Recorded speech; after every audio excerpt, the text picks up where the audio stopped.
Hello my creative friends.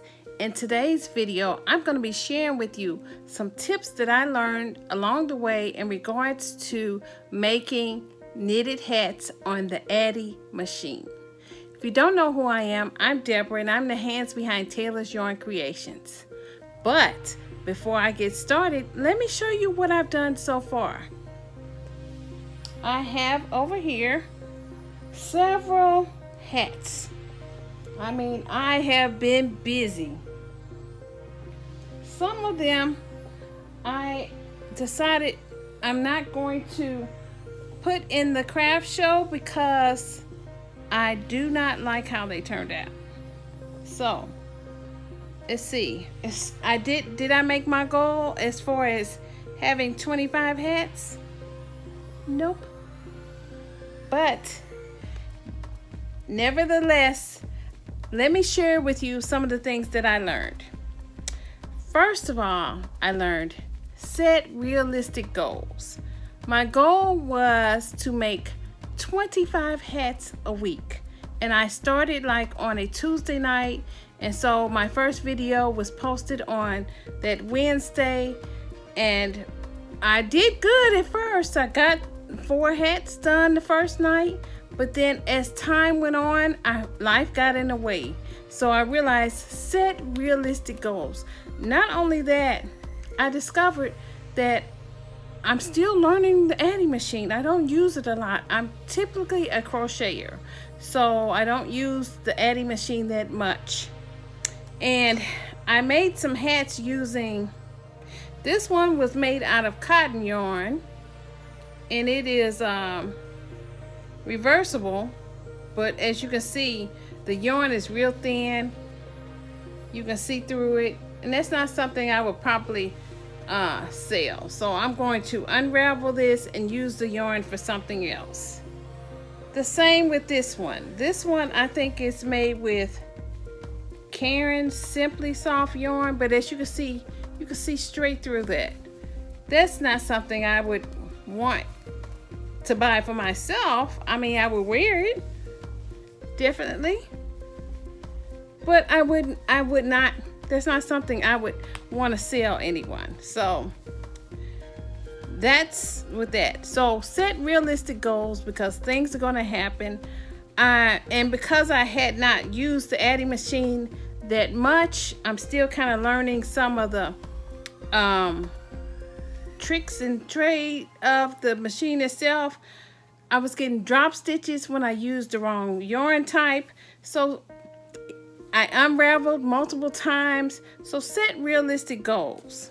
Number 2 is remember that you need to provide extra time, especially when you drop the stitches. This one turned out really nice. This one was made with 2 types of yarn, and it was I love this yarn by Hobby Lobby. So this is purple and lavender on the inside. Turned out really nice. I love the color on this one. This one I got Hobby Lobby's yarn. This one is called Retro. Let me show you what it looks like. This was so beautiful. Look at that. Isn't that gorgeous? I saw some yarn like this where somebody had made some hats, and I decided to go ahead and buy a couple skeins. This blue here is Simply Soft Red Heart. It worked up really nice. So this is also a 2-tone, as you can see. This one is the Red Heart. Turned out really nice. So I was really pleased with that. I'm not going to put any pom-pom balls or anything on it. One is Iceland, so I used that Red Heart Iceland. Turned out really nice, 2-tone with Hobby Lobby's this teal blue, so it turned out nice. You can reversible. These are things that I want to sell in the next festival. Speaking of festivals, I got a call from a vendor who wanted to know if I was still interested in setting up a table, and I said of course, only to find out that if I wanted to become a part of the upcoming event, I would need to sit outside. Well, for me, that's a no.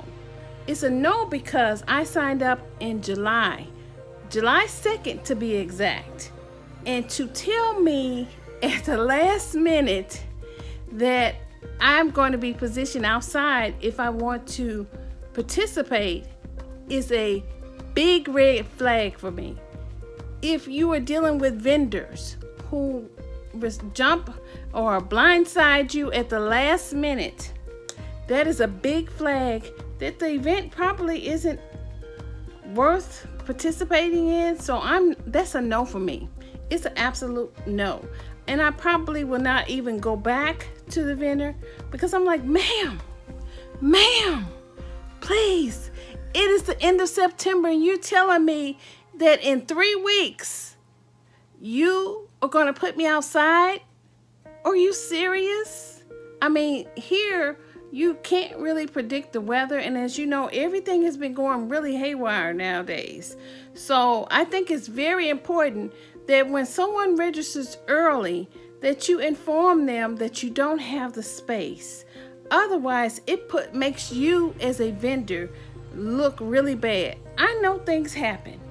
I know I'm not one that wants to switch to an outdoor event unless I know up front that is what I'm going to do.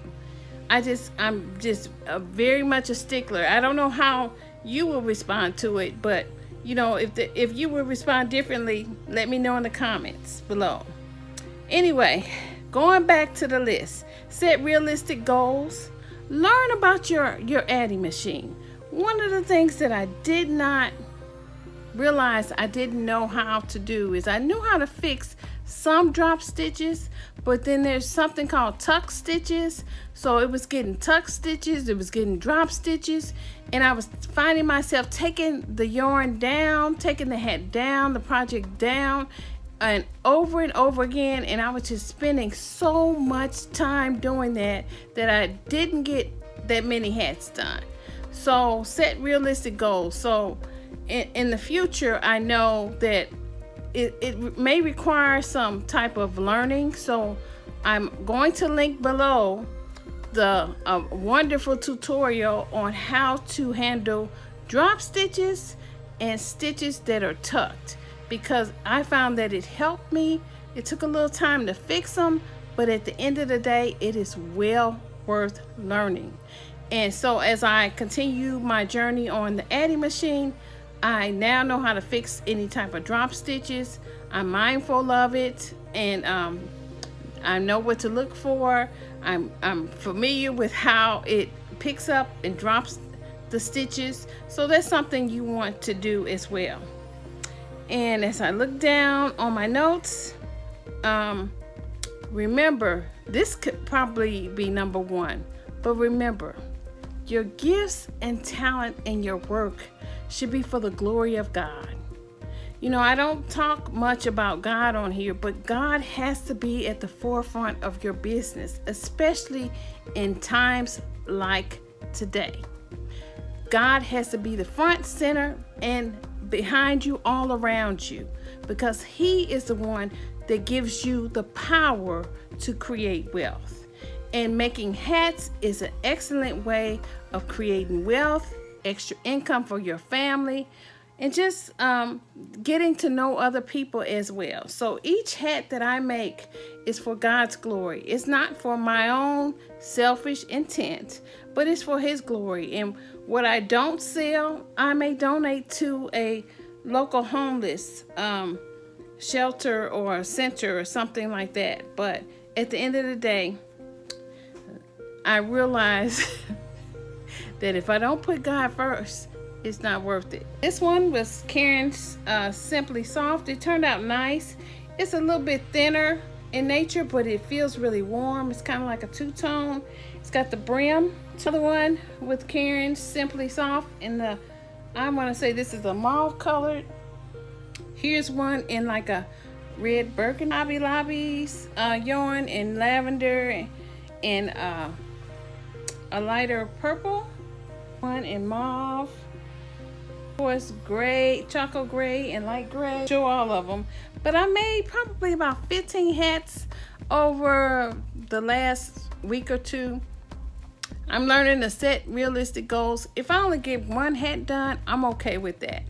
But I could push and do 25, but I realized it's so important to just become a part of the process. Don't stress over trying to get things done. In the future, I know to plan ahead, make sure that I have my materials in hand. Will I make 80 hats? I don't know. There's other things I want to be making at the same time. So I thought if I pushed for 25 hats a week, that within the next 2-3 weeks, I would have my 80 hats. But instead, I'm going to enjoy the process, enjoy learning about knitting on Addie, see what other types of projects I can do, and just have a great time. So that's all I have for now. Until next time, be sure to like, subscribe, turn on your notifications so you know the next time I go live. Until next time.